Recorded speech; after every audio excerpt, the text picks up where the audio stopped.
नमस्कार विद्यार्थी मित्रांनो, डॉक्टर सुशील स्पॉटलाइट या युट्यूब चॅनलवर आपलं सर्वांचं स्वागत आहे। 26 फेब्रुवारी मंगळवार संबंधीच्या महत्त्वाच्या न्यूज आपण बघणार आहोत। याच्यातली सर्वात पहिली न्यूज ती म्हणजे काय तर राष्ट्रीय युद्ध स्मारकाचं लोकार्पण केलं गेलं काल नवी दिल्ली येथे। स्वातंत्र्यापासून देशासाठी लढताना ज्या ज्या जवानांना वीरगती प्राप्त झालेली आहे त्यांच्या स्मृतीला वंदन करण्यासाठी हे राष्ट्रीय युद्ध स्मारक बांधण्यात आलेलं आहे। 40 एकरच्या परिसरात 176 कोटी खर्च करून हुतात्मा स्तंभ उभा केला गेलेला आहे। 15.5 मीटर एवढी त्याची उंची आहे। 2900 शहीदांची नावं सुवर्ण अक्षरात यावर कोरली गेलेली आहेत। 4 चक्र सुद्धा इथं आहेत। एक म्हणजे वीरता चक्र, त्याग चक्र, रक्षक चक्र आणि अमर चक्र। सो या 4 चक्र इथ्यामध्ये हुतात्मा स्तंभामध्ये एक राष्ट्रीय युद्ध स्मारकाचा भाग म्हणून तुम्ही बघू शकता। त्याच्यानंतर पुढची जी महत्वाची न्यूज आहे ती म्हणजे ब्रह्मकुमारी शिवानी यांचं विधिमंडळात प्रवचन आहे। आज महाराष्ट्रात प्रथमच विधिमंडळामध्ये असं धार्मिक प्रवचन होत आहे। विधिमंडळाचा जो मध्यवर्ती हॉल आहे तिथे हे होणार आहे। विरोधकांनी हे घटनाबाह्य असल्याचा आरोप केलेला आहे। हरियाणा विधानसभेमध्ये तरुण सागर या जैन धर्मगुरूंचं व्याख्यान आयोजित केल्याने तेव्हा वाद पेटला होता आणि आता हे महाराष्ट्रात होत आहे। सो हा एक रेफरन्स आहे। त्याच्यानंतर आता येत्या काळात आपण बघूयात याच्यावरून काय इश्यू होतात। सो नेक्स्ट वन ते म्हणजे काय तर राज्यपालांच्या अभिभाषणावर बहिष्कार टाकण्यात येईल असं विरोधकांनी स्पष्ट केलेलं आहे।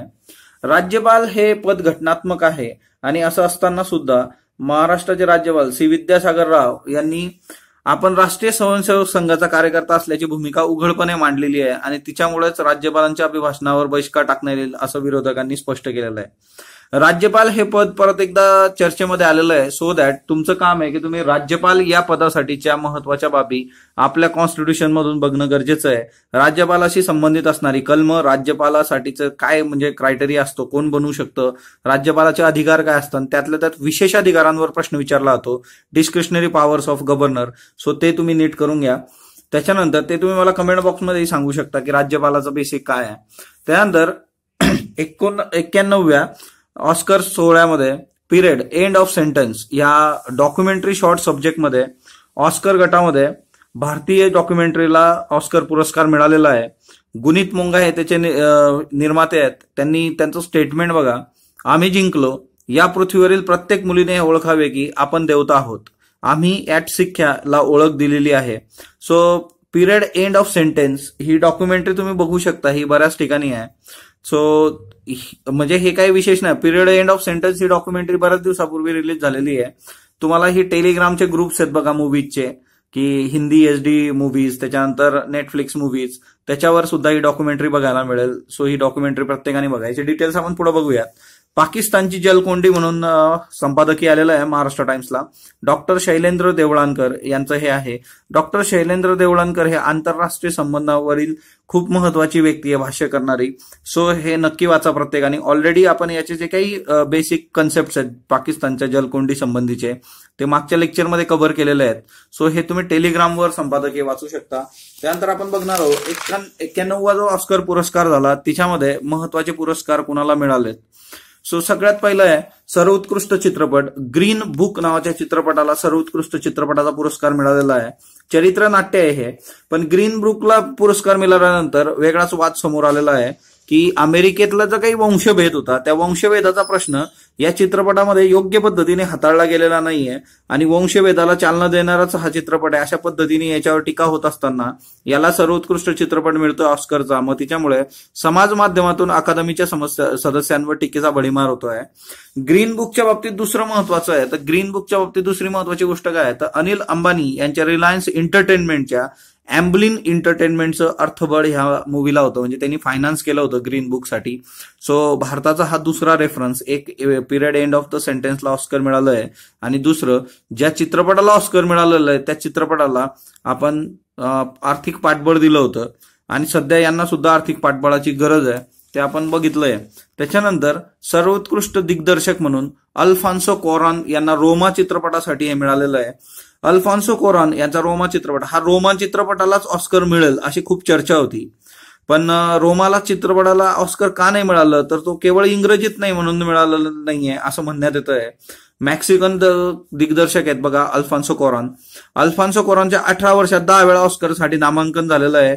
पण तुम्ही बघू शकता की हा केवढा मोठा दिग्दर्शक आहे. मोठा म्हणजे त्याचं काम किती आहे की जे जागतिक स्तरावर त्याची 18 वर्षामध्ये 10 वेळा ते ऑस्करसाठी गेलेलं आहे.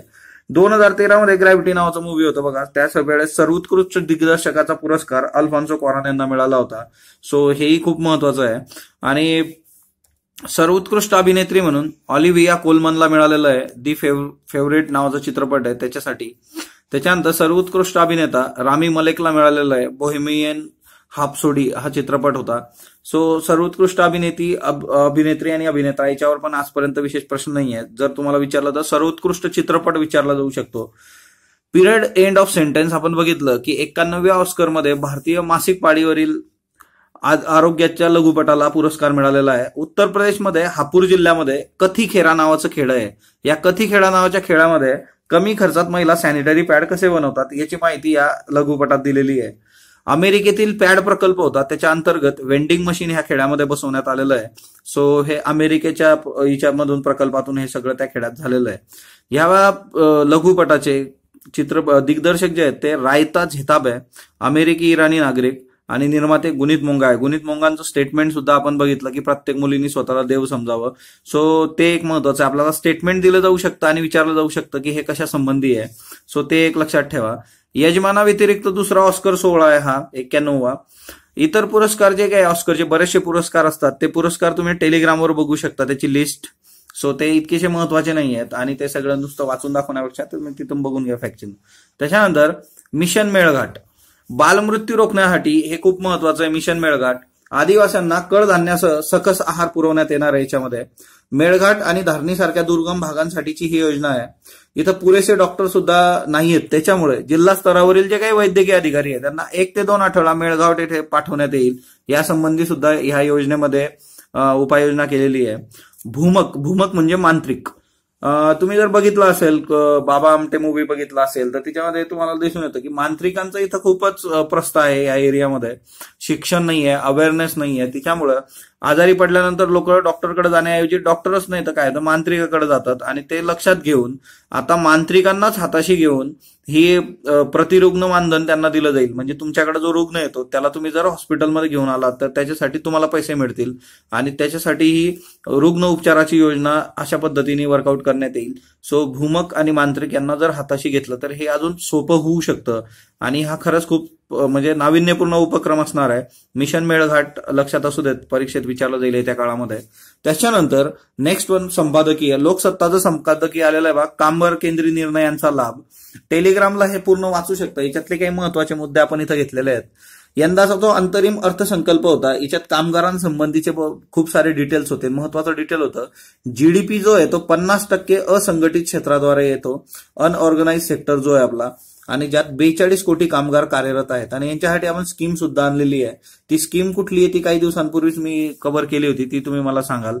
वायसराय परिषदेमध्ये पहिले कामगार मंत्री होते डॉक्टर बाबासाहेब आंबेडकर. आणि डॉक्टर बाबासाहेब आंबेडकरांनी कामगारांकेंद्री किंवा कामगारांना समोर ठेवून खूप महत्वाचे निर्णय घेतले होते. लोकराज्य म्हणून महाराष्ट्राचे मॅगझिन येतं त्याच्यामध्येही एकदा हे सगळ्या संबंधीचे लेख आले होते. डॉक्टर बाबासाहेब आंबेडकरांचा जो विशेषांक होता त्याच्यामध्ये ते तुम्ही वाचू शकता. केंद्र सरकारने बोनस दुप्पट केलेला आहे. प्रसूती रजेचा लाभ दिलेला आहे. प्रसूती रजेच्या बाबतीत बरेचसे डिटेल्स आपण बघतो सुद्धा की म्हणजे ऑर्गनाइज सेक्टरसाठीचा जो आहे की 12 आठवड्यावरून 26 आठवडे वगैरे. ग्रॅच्युइटी, तसे कामगार भविष्य निर्वाह निधी व्याप्ती, इतर काही लाभ मिळू शकलेले आहेत गव्हर्नमेंटमुळे. सो कामगारांच्या बाबतीत गव्हर्नमेंटनी खूप चांगली पावलं उचललेली आहे. किमान वेतन जे होतं प्रतिदिनाचं ते आधी 226 होतं, ते आता 226 वरून 333 ते 350 रुपये झालेलं आहे. हे खूप महत्वाचं आहे. दुर्लक्षित ग्रामीण डाक सेवक यांच्यासाठीचा प्रलंबित असलेला अहवाल, कमलेश चंद्र अहवाल, लागू करण्याची सुद्धा मागणी केंद्र सरकारने मान्य केलेली आहे. सो ग्रामीण डाक सेवक यांनाही हा फायदा होईल. पोस्टाबद्दल परीक्षेत आगामी प्रश्न अपेक्षित आहे बघा. आपण इंडियन पोस्ट पेमेंट बँक सुद्धा आणलेली आहे. पोस्टाबद्दलचे बरेचसे रेफरन्सेस येत असतात, त्याच्यामुळे पोस्ट माहित पाहिजे आपल्याला. 1.5 लाखापेक्षा जास्त, जवळपास 1,55,000 पोस्ट भारतात, त्यातले 89% हे ग्रामीण भारतामध्ये आहेत. हेही एक लक्षात असू देत. हे आपल्याला विचारलं जाण्याचे चान्सेस खूप जास्त आहेत. पोस्टाबद्दल UPSC प्रिलिम्सला एकदा प्रश्न होता की भारतात किती पोस्ट आहेत असं त्यांनी विचारलं होतं. जवानांच्या मानवी संरक्षणासाठीच्या याचिका आता सुप्रीम कोर्टामध्ये दाखल करण्यात आलेली आहे याचिका, आणि ती प्रीती केदार गोखले 19 वर्षीय आणि काजल मिश्रा 20 वर्षीय या 2 मुलींनी ही याचिका दाखल केलेली आहे सुप्रीम कोर्टामध्ये. लष्करी अधिकाऱ्यांच्या मुली आहेत या. सैनिकांवर दगडफेक करणाऱ्यांना ज्यावेळेस सैनिकांवर दगडफेक होते त्यावेळेस ते स्वसंरक्षणार्थ कारवाई करतात, तरी पण जवानांवर गुन्हे दाखल केले जातात, आणि याच्याच विरोधात त्यांनी जवानांचे मानवी हक्क सुद्धा आहेत त्याच्यासाठी ते याचिका दाखल करण्यात आलेली आहे. सो हे एक आपल्यासाठी महत्वाचं आहे. सो येत्या काळामध्ये 2 मार्च सकाळी 10 वाजता शनिवारी, म्हणजे येत्या शनिवारी, द युनिक अकॅडमीची संचेतीची जी काही ब्रांच आहे शिवाजीनगरला, संचेती हॉस्पिटल समोर द युनिक अकॅडमीची ब्रांच आहे बघा, तिथं आपलं वर्कशॉप होणार आहे. संयुक्त पूर्व परीक्षा जी आहे आता PSI STISO त्या संबंधी. सो ते तुम्ही अटेंड करू शकताय. ओपन टू ऑल आहे, फ्री आहे, कसली फीज याच्यासाठी नाहीये. डायरेक्ट ऑन द स्पॉट आलं तरी चालतंय. बऱ्याच लोकांनी टाकलं होतं की त्याच्यासाठी काही नोंदणी वगैरे आहे का, काही संबंध नाही, डायरेक्ट येऊ शकता तुम्ही. So don't waste your time. Doctor Sushil spotlight या युट्यूब चॅनलला तुम्ही जो प्रतिसाद देत आहात त्याबद्दल मी आपला आभारी आहे. धन्यवाद विद्यार्थी मित्रांनो.